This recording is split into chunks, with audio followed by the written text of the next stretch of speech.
Hello Soul Seeker, how are you today? I'm fine, thank you. And how are you?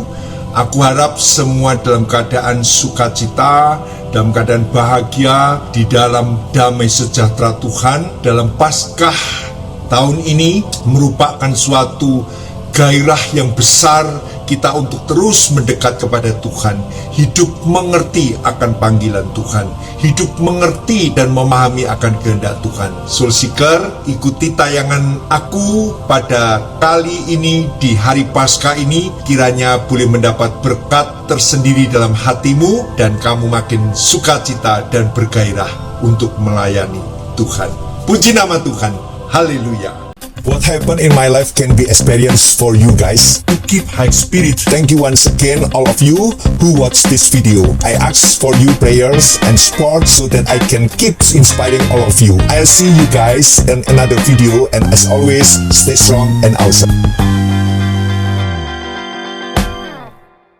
Soul Seeker, lagi-lagi aku tersentak mendengar kabar berita dari media mainstream tentang Kejaksaan Agung yang menetapkan 16 tersangka dalam perkara kasus dugaan pidana korupsi tata niaga komoditas timah yang merugikan negara 271 triliun. Wow, mengerikan sekali.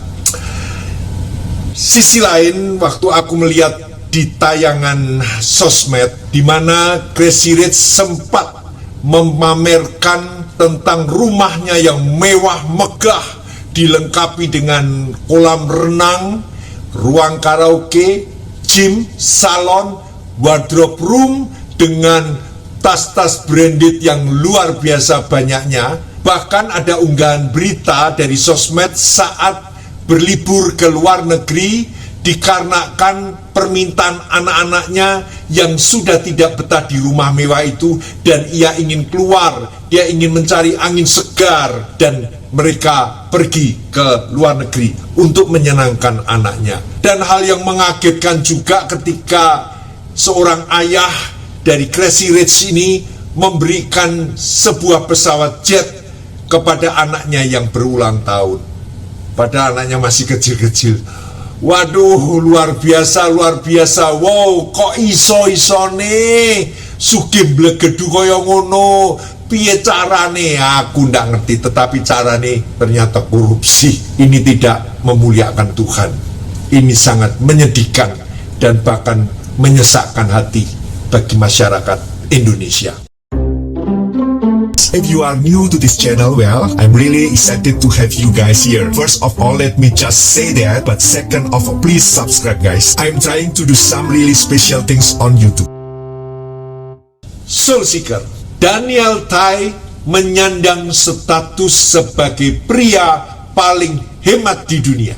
Dia mengaku hanya mengeluarkan uang 100.000 rupiah saja. Daniel adalah pria Singapura penganut vegan, yaitu ideologi yang menekankan gaya hidup minim konsumsi dan dalam penggunaan uang. Kaum vegan sendiri adalah sebutan untuk orang yang mencoba menghabiskan uang seminimal mungkin untuk bertahan hidup.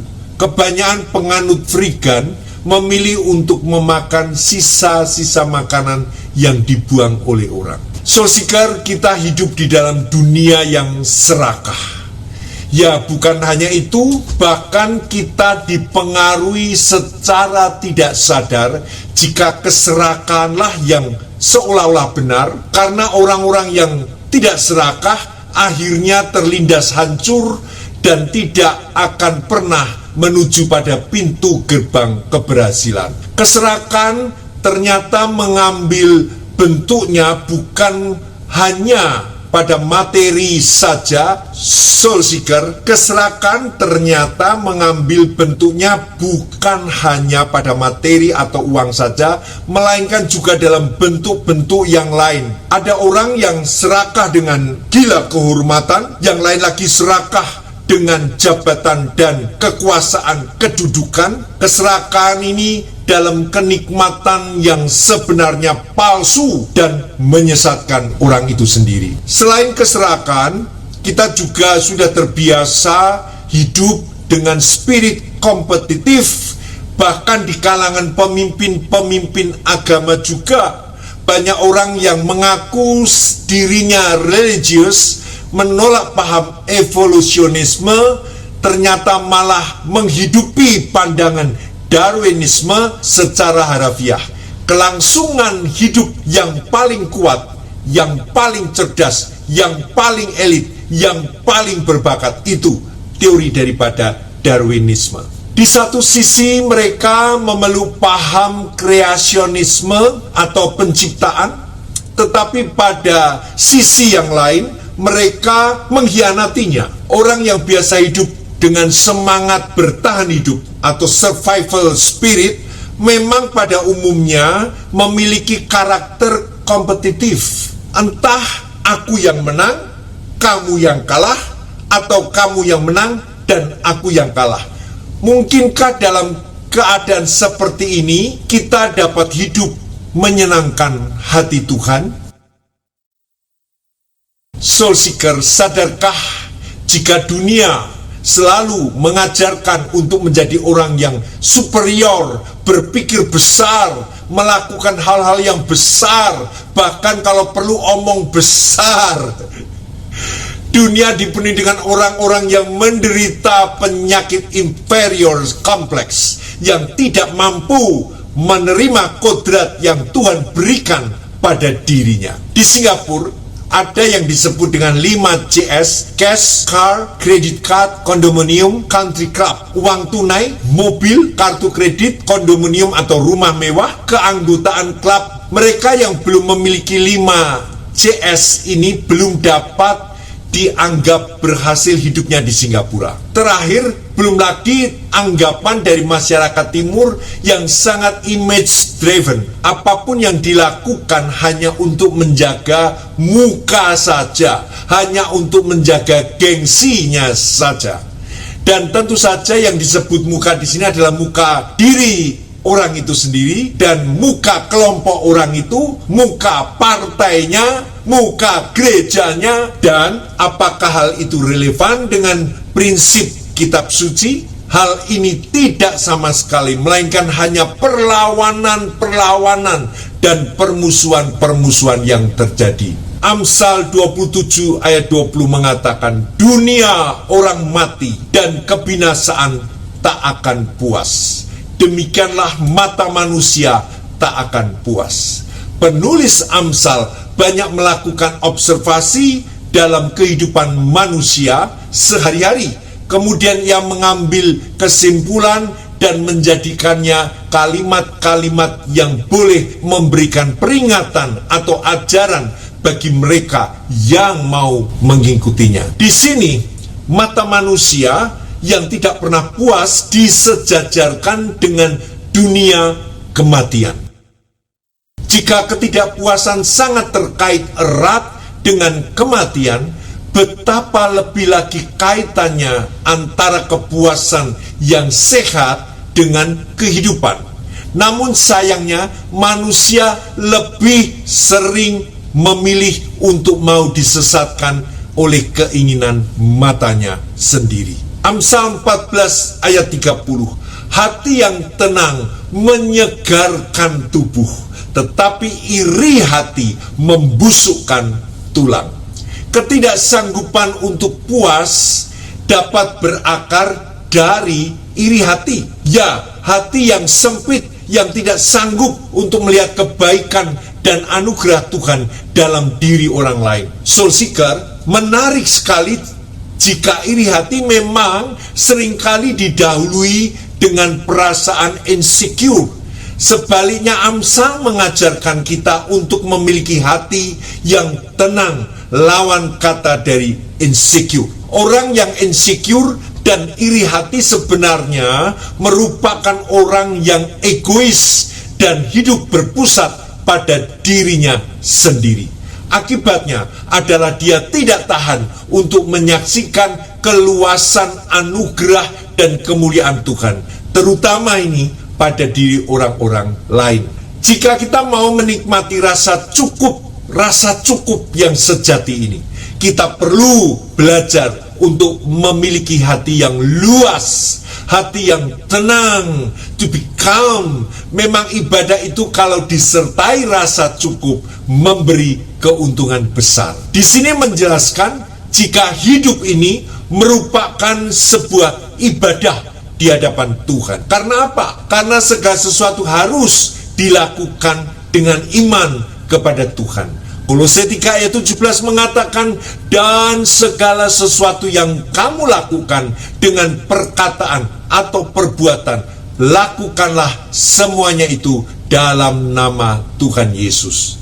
Jadi sangat penting Soul Seeker memiliki sikap dan prinsip hidup dengan rasa cukup, dan bukan mengejar kekayaan dan gila hormat serta pengakuan dari orang lain. Sebab kita tidak membawa sesuatu apa ke dalam dunia, dan kita pun tidak dapat membawa apa-apa keluar. Asal ada makanan dan pakaian, cukuplah.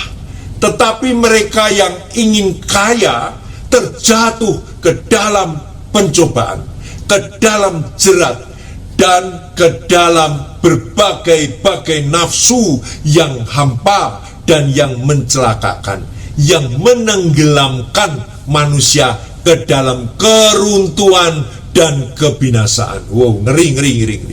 Karena akar segala kejahatan ialah cinta uang.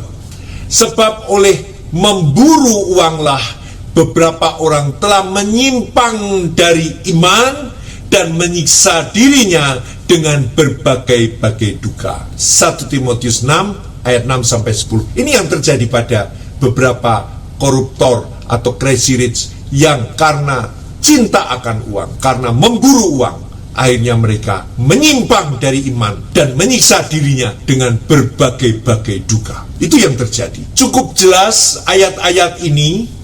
Bila mana ibadah akan memberikan manfaat yang besar, menjadi berkat bagi kita jika disertai dengan rasa cukup. Amin. Amin. Sebaliknya cinta uang akan menghancurkan ibadahmu di hadapan Tuhan. Paulus mencukupkan dirinya dengan makanan dan pakaian, dan dia tidak memikirkan rumah. Ia adalah seorang pengikut Kristus yang sungguh-sungguh menghidupi apa artinya menjadi seorang musafir. Seperti yang dikatakan oleh Agustinus yang belajar juga dari Paulus, Paulus mengerti apa artinya menggunakan barang-barang di dunia untuk tujuan yang kekal. Tanpa memiliki rasa cukup ini, mustahil bagi orang beriman untuk bisa beribadah dengan benar di hadapan Tuhan. Betul, Soul Seeker? Dan prajurit-prajurit bertanya juga kepadanya, dan kami apakah yang harus kami perbuat? Jawab Yohanes Pembaptis kepada mereka, jangan merampas, jangan memeras, dan cukupkanlah dirimu dengan gajimu. Lukas 3 ayat 14. Cukupkanlah dirimu dengan gajimu. Soul Seeker, engkau yang bekerja mendapat gaji, cukupkanlah dirimu dengan gajimu. Bijaksanalah dengan gajimu, manajelah dengan baik gajimu itu. Bahkan Yohanes Pembaptis pun dalam khotbahnya yang terkenal dengan menegur bahaya ketidakpuasan dengan memakai kata jangan memeras, dan mengajarkan untuk mencukupkan diri. Dalam khotbah Yohanes ini kita melihat betapa pentingnya arti rasa cukup dalam menyambut kedatangan Yesus Kristus, terutama juga dalam Paskah kali ini. Mereka yang serakah dan tidak pernah puas sesungguhnya sulit untuk bisa menyambut dan mengerti Paskah pada tahun ini. Soul Seeker, salah satu pertobatan untuk bisa menyambut kehadiran Yesus dalam hidupmu adalah berbalik dari hidup yang tidak pernah puas menjadi orang yang mencukupkan diri dengan keadaannya dan menerima kehidupannya ini apa adanya. Soul Seeker, belajar hidup sederhana. Belajar hidup sederhana, bukan belajar hidup mewah, belajar hidup sederhana. Lukas 12 ayat 15 mengatakan, Berjaga-jagalah dan waspadalah terhadap segala ketamakan, sebab walaupun seseorang berlimpah-limpah hartanya, hidupnya tidaklah tergantung daripada kekayaan itu. Yesus sendiri memperingatkan bagi para pendengarnya akan bahaya ketamakan. Hidup seseorang memang tidak tergantung dari berapa banyak yang dimilikinya, melainkan berapa banyak yang dia salurkan untuk menjadi berkat bagi sesamanya manusia. Dalam perumpamaan yang Yesus ajarkan dalam ayat-ayat selanjutnya pada pasal 12, ini digambarkan seseorang yang sangat yakin dengan harta yang telah dikumpulkan bagi dirinya sendiri. Namun ternyata Allah tidak memberikan kepada dia kuasa untuk menikmati hartanya sendiri. Sangat ironis. Justru orang lainlah yang menikmati harta yang ia kumpulkan. Mana yang lebih baik, Soul Seeker? Tuhan yang dengan kedaulatan kehendaknya yang tidak dapat dihalangi membagikan harta yang kita kumpulkan bagi orang lain, atau dengan menghentikan nafas hidup kita, atau kita dengan rela hati membagikan harta tersebut selagi kita masih hidup. Mazmur 16 ayat 11 mengatakan, Engkau memberitahukan kepadaku jalan kehidupan, di hadapanmu ada sukacita berlimpah-limpah, di tangan kananmu ada nikmat senantiasa. Sebuah kenikmatan hidup yang didapat dari rasa cukup akan anugerah Tuhan. Sebuah kenikmatan hidup yang didapat dari sebuah hidup kesederhanaan karena anugerah Tuhan. Amin, Soul Seeker. Manusia selalu mencari apa yang berada di luar dirinya untuk mengisi kekosongan hidupnya. Sementara Tuhan sendiri mengejar kepuasan jiwamu yang terdalam. Kamu tidak akan pernah puas dalam hidupmu jika kamu terus-menerus menolak untuk mencari kepuasanmu di dalam diri Tuhan sendiri. Sebab lebih baik 1 hari di pelataranmu daripada 1000 hari di tempat lain. Lebih baik berdiri di ambang pintu rumah Allahku daripada diam di kemah-kemah orang fasik.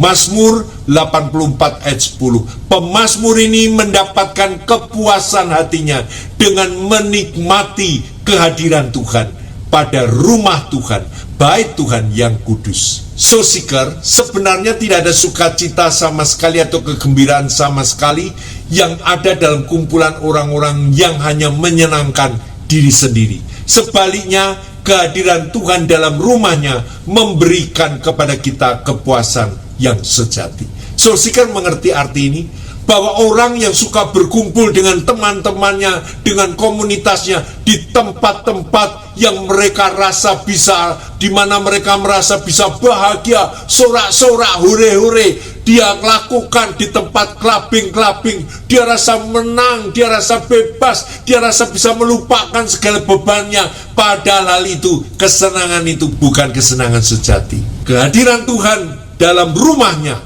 itu akan memberikan kepuasan jiwa yang tidak engkau dapati di clubbing, yang tidak engkau dapati di pesta pora, yang tidak engkau dapati di tempat engkau minum, di tempat engkau melakukan perbuatan-perbuatan yang tidak baik. Kepuasan jiwa itu hanya didapat daripada Tuhan. Kekuatan ini bukanlah karena kekurangan, sebab aku telah belajar mencukupkan diri dalam segala keadaan. Aku tahu apa itu kekurangan, aku tahu apa itu kelimpahan. Dalam segala hal dan dalam segala perkara tidak ada sesuatu yang merupakan rahasia bagiku. Baik dalam hal kenyang maupun dalam hal kelaparan, baik dalam hal kelimpahan maupun dalam hal kekurangan. Segala perkara dapat kutanggung di dalam Yesus, di dalam Tuhan yang memberi kekuatan kepadaku.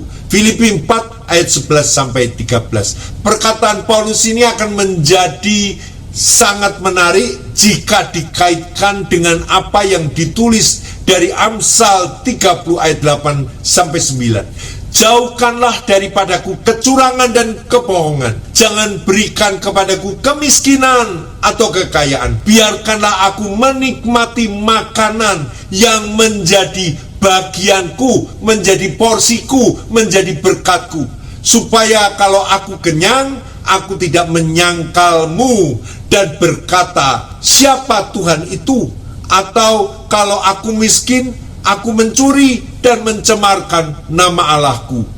Penulis Amsal sangat berhati-hati dalam menghadapi baik kemiskinan maupun kelimpahan atau kekayaan. Ia tahu keduanya bisa menjadi jerat dalam hidupnya. Dalam hal ini ia sangat sadar akan kelemahan manusia tanpa pertolongan Tuhan.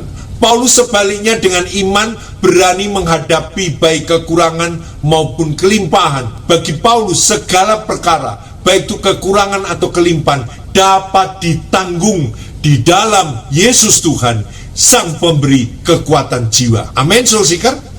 Saat dalam keadaan kekurangan kita tidak mencuri dan tidak mencemarkan nama Tuhan. Saat dalam kelimpahan kita pun tidak melupakan Tuhan. Paulus merelativisasi bahaya kekurangan maupun kelimpahan dengan kuasa Kristus. Hanya Yesus Kristus yang dapat menolongmu untuk mencukupkan dalam segala keadaan. Setelah merenungkan bagian kitab suci ini, setelah merenungkan bagian-bagian kitab suci ini, mungkin kita bertanya, apakah dengan demikian Alkitab mengajarkan bahwa memiliki rasa cukup, lalu tidak boleh manusia memiliki ambisi? Pertanyaan yang sentral tentunya adalah bagaimana saya dapat membedakan rasa cukup yang sejati dengan yang palsu, atau rasa cukup yang lebih merupakan keengganan untuk maju dan bertumbuh. Yang menjadi pertimbangan kita tentang ambisi adalah apakah ambisi yang ada padamu itu berpusat pada dirimu sendiri, atau sekedar pengajaran karier semata, atau sekedar mengejar karir semata, karena ambisi memiliki sifat kedagingan manusia. Sedangkan ambisi yang kudus, ketika kamu serta menjalankan takaran atau porsi yang Tuhan berikan, saudara. Sedangkan ambisi yang kudus adalah ambisi yang menjalankan takaran dan porsi yang Tuhan berikan. Sedangkan ambisi keserakahan hanya menghasilkan karakter gelisah, perasaan kekosongan, dan keletihan rohani, karena dirimu sedang melampaui takaran yang diberikan oleh Tuhan. Perasaan cukup terhadap diri ditimbulkan dari hidupmu yang mau berbagi hidup dengan memberikan pertolongan kepada orang lain. Dengan memberikan pertolongan kepada orang lain yang sedang menderita kekurangan. Jika dibandingkan dengan keadaan ini, ternyata kita jauh lebih daripada orang-orang yang menderita itu. Saudara, dengan mengambil waktu untuk berpuasa dapat menolong dirimu menyadari bahwa dirimu dapat hidup dalam keadaan makanan dan minuman yang minim. Mengerti ya? Kita tidak mati dengan makanan dan minuman yang sederhana, yang sedikit itu. Ini akan menolong dirimu, menyelamatkan dirimu dari kebiasaan makan minum yang berlebihan. Barang siapa sanggup menahan diri dari urusan makan minum yang sangat sederhana ini, ia juga bisa menahan diri dalam perkara-perkara lain yang lebih besar. Saudara, pada Paskah ini, pesan yang ingin ku sampaikan, belajarlah hidup dengan rasa cukup di hadapan Tuhan. Belajarlah hidup sederhana, seperti yang Tuhan ajarkan. Yesus mengambil rupa seorang hamba. Dia rela mati. Dia menjadi domba yang diserahkan untuk disembelih. Dalam Paskah ini, Yesus sudah menebus dosa kita di kayu salib. Oleh sebab itu, saudara, belajarlah hidup dengan merasa cukup. Jangan merasa dirimu kurang dan kurang. tetapi belajarlah rasa cukup. Belajarlah mengucap syukur dengan apa yang ada. Belajarlah seperti Paulus, hidup di dalam kelimpahan, hidup di dalam kekurangan, tetap ia mempermuliakan Tuhan. Amin, Soul Seeker.